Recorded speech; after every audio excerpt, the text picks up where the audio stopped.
G'day, I'm Stroy Earth, and this is a concise guide to the reworked Xerath that came with patch 4.2. We'll be taking a look at how some of his new skills work as well as his skill combos so that you can jump right on in and start shooting global corky phosphorus bombs at everybody. I was pretty keen for this rework. Xerath was one of my favourite APs for a long time, and from what I've tested so far, I think the reworked Xerath is pretty strong, especially if you like the pokey skill shot type champions. Overall, his playstyle hasn't changed that much, but the new Xerath is definitely way funner than the older one. I'll leave the runes and masteries towards the end of the video, but firstly some positives I have about the new Xerath. He farms jungle camps a bit quicker mainly because he has an extra spell on his W. His ulti is really good for stealing stuff, but don't waste it on wraiths like this, it's not worth it. And it's amazing for stealing dragons as well. Xerath's stun, his E ability, is now a skill shot, which definitely makes it more of a disengage tool than it used to be, so be careful about burning it defensively in lane because it's your main lifeline.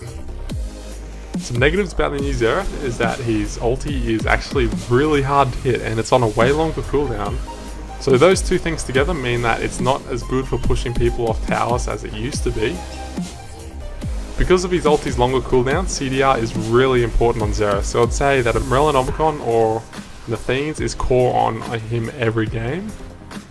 Xerath is still fairly immobile, so there are certain champions that do really well against him. One of the best I can think of is Nocturne. Nocturne destroys Xerath because of his ability to gap close and also block the Xerath's stun.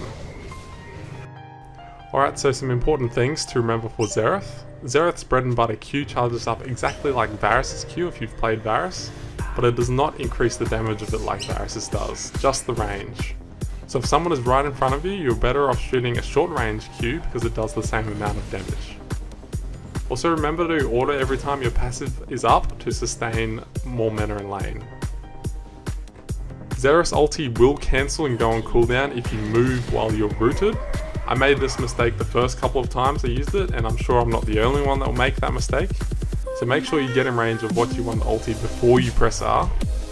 So runes and masteries will be pretty standard for any AP caster depending on your playstyle and the matchup.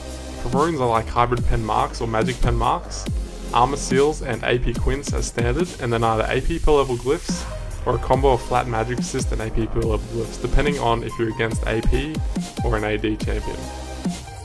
Masteries you'll want 21 in offense because you want to kill stuff, and then most likely 9 in defense so you're not so squishy. If you know it's going to be a farm lane though, you can run the 9 in utility. I like exposed weakness here more than arcane blade because you won't be auto attacking much as the game goes on. It also takes Scorched Xerath because it's clearly the most kick-ass skin.